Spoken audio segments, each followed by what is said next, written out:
আজ আমি 3 in 1 recipe নিয়ে চলে এসেছি। আরে হ্যাঁ হ্যাঁ, ঠিকই শুনেছো, একটা রেসিপি বানালে 3টে তৈরি হয়ে যাবে। আরে কিছু না বলেই তো রান্নাটা শুরু করে দিল। কি রান্না করছে সেটাও তো এখনো বললো না, এটাই তো ভাবছো? ভয় নেই ভয় নেই, সবটাই বলবো, রান্না করতে করতে বলবো।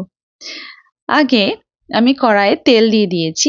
তেলটা গরম হলে তার মধ্যে ডুমো করে কাটা পেঁয়াজ, গোটা রসুন, ছোট ছোট করে কাটা আদার টুকরো, গোটা কাঁচা লঙ্কা দিয়ে নেড়ে নিতে হবে। তার মধ্যে আমি 10-12টা কাজু বাদাম অ্যাড করেছি। কাজু বাদাম দিয়ে ভালো করে নেড়ে ঢেকে ঢেকে লো টু মিডিয়াম আঁচে আমাদের 5 থেকে 6 মিনিট লাগবে এটাকে সটে করতে বা ভাজতে। পেঁয়াজগুলোর জল যখন শুকিয়ে যাবে আর রসুনটা যখন সেদ্ধ মতো হয়ে যাবে, তখন বুঝবো আমাদের এই পেঁয়াজ রসুন আদাটা হালকা ফ্রাই হয়ে গেছে। বেশি ফ্রাই করার দরকার নেই, কারণ এটা আমি আবার পরে তেলে ভুনতে হবে আমাকে। এবার বলি আমি কি রান্না করছি। আমি আজকে চিকেন মালাই কোফতা বানাচ্ছি। হ্যাঁ, চিকেন মালাই কোফতা তো একটা হলো, আর তো রেসিপির নাম বললাম না। বলবো বলবো, একটা একটা করে বলবো। এইভাবে ঢাকনাটা তুলে তুলে মাঝে মাঝে নেড়ে দিতে হবে, আবার ঢেকে ঢেকে এটাকে সেদ্ধ করতে হবে বা হালকা ভাজতে হবে। একদম একটুখানি তেল ইউজ করেছি, কারণ কষানোর সময় আবার একটু তেল ইউজ করতে হবে।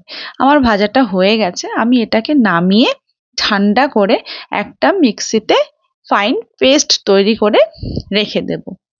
আর এটা আমি কোথায় ইউজ করব? দেখতে পাবে, দেখতে পাবে, সবটাই দেখতে পাবে। দেখো আমার এটা রেডি হয়ে গেছে। এইবার আমি চিকেন কোপ্তা বানানোর জন্য চিকেন ধুয়ে নিয়েছি। আমার কাছে 600 গ্রাম মতো বোনলেস চিকেন ছিল। ভালো করে ধুয়ে ছোট ছোট করে টুকরো টুকরো করে নিয়েছিলাম। আমি দুটো ব্যাচে চিকেন কোফতার পেস্টটা রেডি করব। আমি প্রথমে 300 গ্রাম চিকেন নিয়ে নিয়েছি। তার মধ্যে পরিমাণ মতো পেঁয়াজ কুচি, আদা, রসুন আর কাঁচা লঙ্কা গোটা গোটাই দিয়ে দেব পরিমাণ মতো। আমি পরিমাণটা বললাম না, তোমরা নিজেদের আন্দাজ মতো দিয়ে নেবে। আর তার মধ্যে 300 গ্রামের মধ্যে 3টে ব্রেডের স্লাইস ইউজ করেছি, মানে পার 100 গ্রামে আমি একটা করে স্লাইস ধরেছি। পাউরুটিগুলো হাত দিয়ে ছিঁড়েও দিতে পারো, অথবা টুকরো টুকরো করে কেটেও দিতে পারো। এইভাবে সেট করতে হবে। তার উপর বেশি করে ধনেপাতা কুচি দিতে হবে। ধনেপাতা কুচিগুলো দেওয়ার পর তার মধ্যে পরিমাণ মতো লবণ, হলুদ, জিরা পাউডার, ধনিয়া পাউডার, শুকনো লঙ্কার গুঁড়ো সব দিয়ে মিক্সিতে একটা পেস্ট তৈরি করে নিতে হবে। যদি প্রয়োজন হয় অল্প অল্প জল ইউজ করা যেতে পারে, কিন্তু বেশি জল ইউজ করা যাবে না। বেশি জল ইউজ করলে কোফতার ব্যাটারটা একদম পাতলা হয়ে যাবে আর কোফতা বানানো যাবে না। আমি ব্রেডটা ইউজ করেছি। চিকেনের মধ্যে যে জলটা আছে সেটা সোক করবে আর চিকেনটাকে একটা বাইন্ড দেবে, বাইন্ডিং ভালো হবে, কোফতা বানাতে সুবিধা হবে। আমি খুব ভালো করে পেস্ট তৈরি করে নিয়েছি। দেখো একদম ফাইন পেস্ট তৈরি হয়ে গেছে। এইবার একটা গামলাতে আমি পেস্টটাকে ঢেলে নেব। পেস্টটাকে ঢেলে নেওয়ার পর আমি হাত দিয়ে একটু মিক্স করে নেব। আমি পরিমাণ মতো লবণ, হলুদ সব দিয়ে দিয়েছি, জিরে, ধনের গুঁড়ো সব পরিমাণ মতো দিয়ে দিয়েছি, যার জন্য বেশি মাখামাখির দরকার নেই, জাস্ট একটু হাত দিয়ে নেড়ে নিলেই হবে। এবার এটাকে ফ্রাই করতে হবে। তার জন্য আমি প্যান বসিয়ে দিয়েছি। প্যানের মধ্যে সাদা তেল ইউজ করেছি। সাদা তেলের মধ্যে আমরা কোফতাগুলোকে উল্টে পাল্টে লাল লাল করে ভেজে নেব। কোফতাগুলো ভাজার সময় হাই ফ্লেম ইউজ করা যাবে না, লো ফ্লেম কিংবা লো টু মিডিয়াম ফ্লেমে ভাজতে হবে, কারণ উপরটা হয়ে যাবে আর ভেতরটা কাঁচা থেকে যাবে। সেই জন্য লো টু মিডিয়াম ফ্লেমে ভাজলে কোফতাগুলো খুব ভালোভাবে হবে, উপরটা ক্রিস্পি হবে আর ভেতরটা একদম নরম জুসি হবে। কিছু কি গেস করতে পারছো তোমরা আমার আরেকটা রেসিপির কি নাম হতে পারে? হ্যাঁ জানি, তোমরা তো গেস করতে পারবে। তোমরা গেস করো, তারপর আমি বলছি। দেখো আমি উল্টে পাল্টে কোফতাগুলোকে ভাজছি। একটা একটা করে সরিয়ে দেব আর একটু জায়গা তৈরি করে নেব, যাতে আমার অন্য কোফতাগুলো রেডি হয়ে যায়। আমি একটা একটা করে রেডি করছিলাম আর তেলের মধ্যে ছাড়ছিলাম। তোমরা চাইলে সব কোফতাগুলো একবারে রেডি করে নিতে পারো। তোমরা যে কোনো শেপ ইউজ করতে পারো। আমার কাছে এই শেপটা খুব ভালো লাগে, তাই আমি এই শেপটা ইউজ করেছি। একটু ফ্লেমটা বাড়িয়ে দিলাম। প্রথমে যেগুলো দিয়েছিলাম সেগুলো রেডি হয়ে গেছে। একটা একটা করে ওঠানো শুরু করে দিয়েছি। দেখো উল্টে পাল্টে কোফতাগুলো বেশ লাল লাল করে রেডি করে নিয়েছি। ভেজে ওঠাতে হবে। কোফতাগুলো কতক্ষণে উঠবে সেটাই আমরা ওয়েট করছিলাম। আশেপাশে সবাই বসেছিল কোফতাগুলো কতক্ষণে ভাজা হবে। একটু পরে দেখতে পাবে একটা একটা করে হাত কোফতার প্লেটে আসবে আর কোফতাগুলো ভ্যানিশ হয়ে যাবে। দেখো কোফতাগুলো রেডি হয়ে গেছে। এভাবে আমার ফার্স্ট ব্যাচ কোফতা রেডি হয়ে গেছে। এভাবে আমি আমার যতটা লাগবে, আমার ৪-৫টা ব্যাচ রেডি করতে হয়েছিল, যেহেতু আমার চিকেনটা একটু বেশি ছিল। কোফতাগুলো রেডি করে নেব। এইভাবে সব কোফতাগুলো রেডি করে নেব। দেখো একটা একটা করে হাত আসা শুরু হয়ে গেছে আর কোফতাগুলো কমতে শুরু করে দিয়েছে। কোফতাগুলো খেতে এত টেস্টি হয়েছিল না, বলো বলো আমার সেকেন্ড রেসিপিটার কি নাম হতে পারে? একদম ঠিক, চিকেন পকোড়া বা চিকেন চপ। এর সাথে একটা ধনেপাতার চাটনি, একদম জমে ক্ষীর হয়ে যাবে, আর কিচ্ছু লাগবে না। তো পেয়ে গেলে আমার দ্বিতীয় রেসিপির নাম চিকেন পকোড়া বা চিকেন চপ। খেতে যে দুর্দান্ত। দেখো আমার সেকেন্ড ব্যাচ পকোড়াও রেডি হয়ে গেল। আমি সব উঠিয়ে নিয়েছি। এইভাবে আমি সব পকোড়াগুলোকে রেডি করে নেব বা কোফতাগুলোকে রেডি করে নেব। আমার সব কোফতা রেডি হয়ে গেছে। এবার গ্রেভি বানানোর পালা। গ্রেভির জন্য আমি কড়াইয়ে গরম তেল দিয়ে নিয়েছি। যে তেলটা ভাজছিলাম সেই তেলটাই ইউজ করেছি। তার মধ্যে গোটা দারচিনি, এলাচ আর তেজপাতা দিয়েছি আর একটুখানি হলুদ দিয়ে দিয়েছি। হলুদটা যেন পুড়ে না যায়, তেলটা খুব বেশি গরম হওয়ার দরকার নেই। তার মধ্যে পেস্টটা, যেটা আমি আদা, রসুন, পেঁয়াজ, কাজু বাদাম দিয়ে হালকা ভেজে নিয়েছিলাম, সেই পেস্টটা তেলের মধ্যে দিয়ে দেব।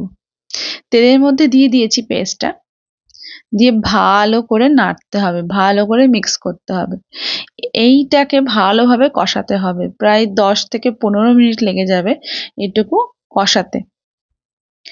গ্রেভিটাকে কষাতে ভালো করে কষাতে হবে যতক্ষণ না পর্যন্ত তেল ছাড়বে আর রংটা চেঞ্জ হয়ে যাবে, ততক্ষণ আমাদের ভালোভাবে ঢেকে ঢেকে কষাতে হবে।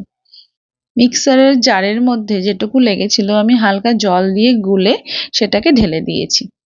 এবার ভালো করে আবার মিক্স করছি। লো টু মিডিয়াম আছে আমাদেরকে এটা রান্না করতে হবে, গ্রেভিটাকে আগে কষাতে হবে।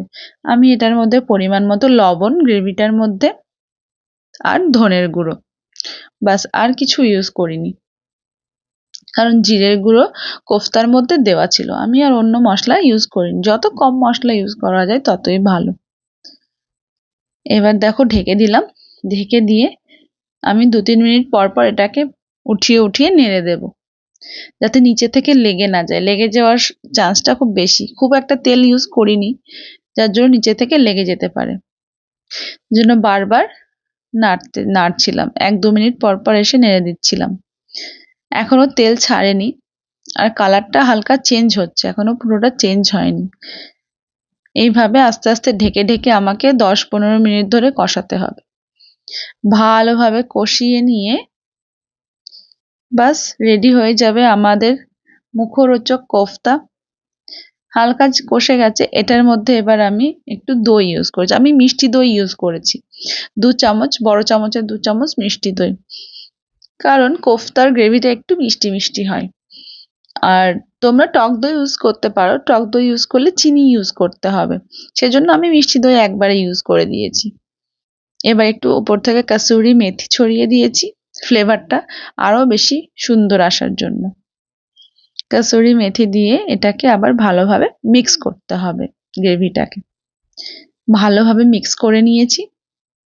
এটাকে আবার ঢেকে ঢেকে 2-3 মিনিট কষাতে হবে। এখনো কিন্তু কালার পুরোপুরি আসেনি আর তেলটাও পুরোপুরি ছাড়েনি।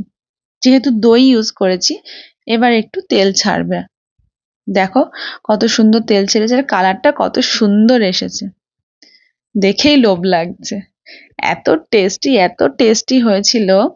এইবার এটার মধ্যে আমি একটু ধনেপাতা কুচি দেব, যাতে ফ্লেভারটা আরো এনহ্যান্স হয়। ধনেপাতা কুচি দিয়ে আমি আবার এটাকে মিক্স করব। আমি একটু গরম জল ইউজ করব, যার জন্য আগে থেকে একটু গরম জল রেডি করে রেখেছিলাম। গ্রেভির মধ্যে গরম জল ইউজ করলে কুকিং প্রসেসটা থেমে যায় না, কন্টিনিউ চলতে থাকে। ঠান্ডা জল ইউজ করলে কুকিং প্রসেসটা একটুখানি সময়ের জন্য থেমে যায়। গরম জল ইউজ করেছি। ভালো করে গ্রেভিটাকে অল্প অল্প গরম জল দিয়ে ভালো করে মিক্স করতে হবে। একবারে বেশি জল না দিয়ে অল্প অল্প করে মিক্স করা ভালো। কোফতাগুলো দেওয়ার পর জল চুষে নেবে, তো তার জন্য একটু পরিমাণ মতো যতটা দরকার, খুব বেশি চুষবে না, বাট চিকেন কোফতাটা খুব বেশি জল চুষবে না, একটু পরিমাণ মতো জলটা দিয়ে দিলাম। দেওয়ার পরে আমার 2.5 গ্লাস মতো জল লেগেছিল। ভালো করে মিক্স করে যখন পুরো গ্রেভিটা ফুটতে শুরু করবে ভালো করে, তার মধ্যে আমি কোফতাগুলো দিয়ে দেব। আমার গ্রেভিটা খুব ভালো করে ফুটছে, দেখো কোফতাগুলো আমি সব ছেড়ে দিচ্ছি। আর হ্যাঁ, আমার এই রেসিপিটা যে রেডি করবে তার কিন্তু একবার হলেও আমার কথা মনে পড়বে, আমাকে ধন্যবাদ দিতেই হবে। এত সুন্দর একটা টেস্টি রেসিপি তোমরা একবার বানালেই বুঝতে পারবে। আমার জিভে জল চলে আসছিল কথা বলতে বলতে। এভাবে ঢেকে 2 মিনিটের জন্য ভালো করে ফোটাতে হবে, 2-3 মিনিটের জন্য, তাহলে রসটা চুষে নিতে পারবে কোফতাগুলো। আর হ্যাঁ, তোমরা কোথা থেকে কে দেখছো আমাকে বলো কিন্তু। এবার আমি ফ্রেশ ক্রিম ইউজ করব নামানোর কিছুক্ষণ আগে। যদি ইউটিউব থেকে দেখে থাকো তাহলে আমার চ্যানেলটাকে লাইক, শেয়ার এন্ড সাবস্ক্রাইব করে দিও। আর যদি ফেসবুক থেকে দেখে থাকো তাহলে আমাকে ফলো করে দিও, এইভাবে নতুন নতুন রান্নার রেসিপি পাওয়ার জন্য। দেখো ক্রিমটা দেওয়ার আর একটা কথা, ফ্রেশ ক্রিম দেওয়ার আগে ফ্লেমটা পুরো হাই করে দেবে, মানে গ্যাসটা পুরো হাই ফ্লেমে দিয়ে দেবে। দেওয়ার পরে ক্রিমটা ইউজ দেবে, দেওয়ার পরে সঙ্গে সঙ্গে যেই ফুটে উঠবে তখন দেখবে গ্রেভিটা অনেকটা ঘন হয়ে গেছে। দেখো দেখলেই মনে হচ্ছে খিদে পেয়ে যাচ্ছে এক্ষুনি। রেডি হয়ে গেছে আমার চিকেন মালাই কোফতা। হ্যাঁ হ্যাঁ, তোমরা ভাবলো আরেকটা রেসিপির নাম তো বললো না। আরেকটা রেসিপি করে ওঠার টাইম পাইনি, সময় ছিল না। অর্ধেকটা তো রেডি হয়েই গেছে, নেক্সট কোনো একটা ভিডিওতে শেয়ার করব থার্ড রেসিপিটা। দেখো রেডি হয়ে গেছে, কত টেস্টি লাগছে দেখো, সুস্বাদু। উপর থেকে একটু ধনেপাতা দিয়ে দেবো স্বাদটা আরো বাড়িয়ে দেওয়ার জন্য। কে কে বানিয়ে খেলে আমাকে নিশ্চয়ই কমেন্টে বলো কিন্তু, আমি অপেক্ষায় থাকবো।